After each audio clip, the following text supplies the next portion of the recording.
श्री कृष्ण कहते हैं कि हमेशा सही के साथ खड़े रहो, भले ही अकेले ही क्यों न खड़ा रहना पड़े। गीता में लिखा है कि अपने बीते हुए कल को त्याग देना चाहिए, क्योंकि इसका प्रभाव आने वाले कल को दूषित कर देता है। गीता में श्री कृष्ण कहते हैं कि जीवन के सच्चे साथी दो ही हैं, एक अपना किया हुआ कर्म, दूसरा परमात्मा। शेष तो सब यहीं मिले और यहीं बिछड़ जाएंगे। गीता सार में श्री कृष्ण ने कहा है कि हर इंसान के द्वारा जन्म मरण के चक्र को जान लेना बेहद आवश्यक है, क्योंकि मनुष्य के जीवन का मात्र एक ही सत्य है और वो है मृत्यु। जिस मनुष्य ने इस दुनिया में जन्म लिया है उसे एक दिन इस संसार को छोड़कर जाना ही है, और यही इस दुनिया का अटल सत्य है। मनुष्य को मृत्यु से कभी भी भयभीत नहीं होना चाहिए। मृत्यु जीवन की अटल सच्चाई है। मृत्यु के प्रति भय ही मनुष्य के वर्तमान खुशियों को खराब कर देता है। इसीलिए मन में किसी भी तरह का डर नहीं रखना चाहिए। श्री कृष्ण कहते हैं, शरीर नश्वर है पर आत्मा अमर है।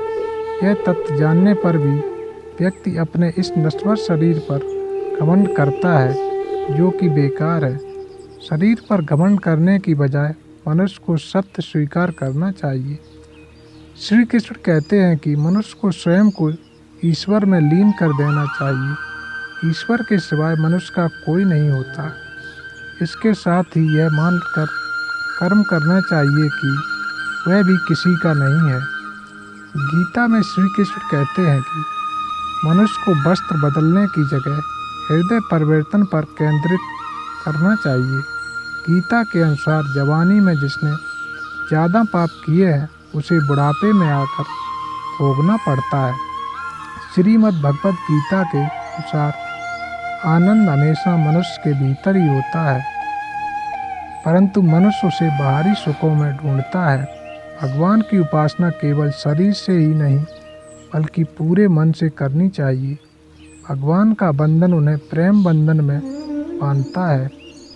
इंद्रियों के अधीन होने से मनुष्य के जीवन में विकार और परेशानियां आती हैं।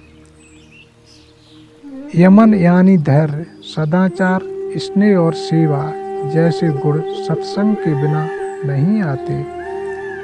भगवान ने जिसे संपत्ति दी है उसे गाय अवश्य रखनी चाहिए।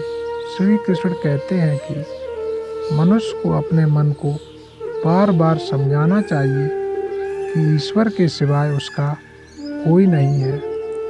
साथ ही यह विचार करना चाहिए कि उसका कोई नहीं है, साथ ही वह किसी का नहीं है। श्री कृष्ण कहते हैं कि स्त्री का धर्म है कि रोज तुलसी और पार्वती की पूजा करे।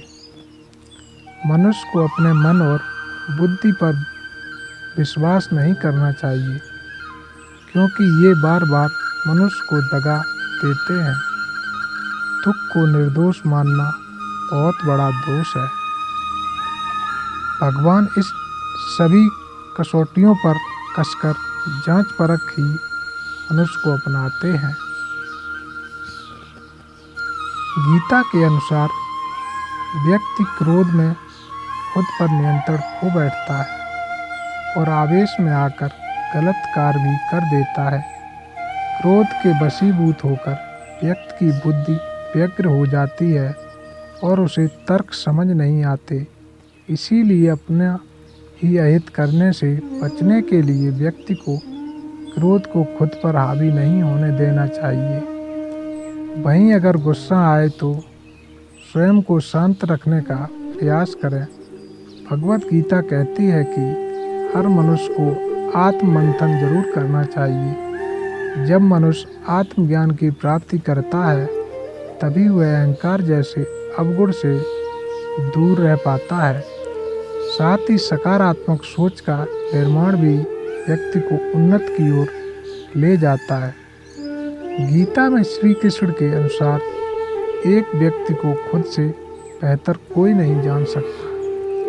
इसलिए स्वयं का आकलन करना भी बेहद आवश्यक है। जो मनुष्य अपने गुणों और कमियों को जान लेता है वह अपने व्यक्तित्व का निर्माण करके हर काम में सफलता प्राप्त कर सकता है। मन को बड़ा चंचल माना गया है। कई बार हमारा मन ही हमारे दुखों का कारण बन जाता है। जिस व्यक्ति ने अपने मन पर काबू पा लिया वह मन में पैदा होने वाली बेकार की चिंताओं और इच्छाओं से भी दूर रहता है। इससे व्यक्ति को अपने लक्ष्य को प्राप्त करने में मदद मिलती है।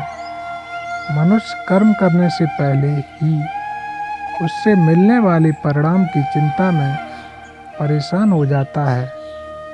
गीता में श्री कृष्ण के उपदेश के अनुसार मनुष्य जैसा कर्म करता है उसे फल भी उसी के अनुसार मिलता है। इसलिए कार्य पर ध्यान दें और उसे ही बेहतर बनाने का प्रयास करें। श्री कृष्ण ने क्या खूब कहा है कि हम लोग एक कठपुतली हैं जो इस दुनिया में आते हैं और चले जाते हैं।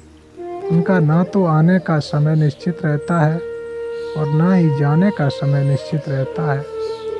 एक सीमित समय के लिए आते हैं और इस दुनिया से चले जाते हैं।